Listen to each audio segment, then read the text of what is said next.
नांदेड़ जिले के हदगांव तालुका से गन्ना किसानों के लिए चिंता की खबर सामने आई है। इस बार कीट और बीमारियों के कारण गन्ने की फसल बर्बादी की कगार पर पहुंच गई है। हदगांव तालुके में गन्ने की फसल को सफेद मक्खी, एफिड्स और लाल रोग ने बुरी तरह नुकसान पहुंचाया है। फसल की बढ़त रुक गई है और खेतों में ही गन्ना सूखने लगा है। किसान मांग कर रहे हैं कि तत्काल पंचनामा करके सीधे उनके बैंक खातों में आर्थिक मदद दी जाए।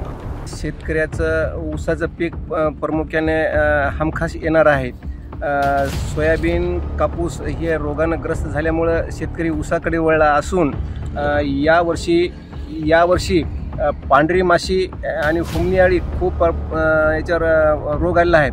आम्ही हे रोग हडसणी गावामध्ये पसरल्यामुळे आम्ही कृषी अधिकाऱ्याला फोन लावून सांगितले असताना कृषी अधिकाऱ्यांनी विद्यापीठाचे लोकांना दाखवले।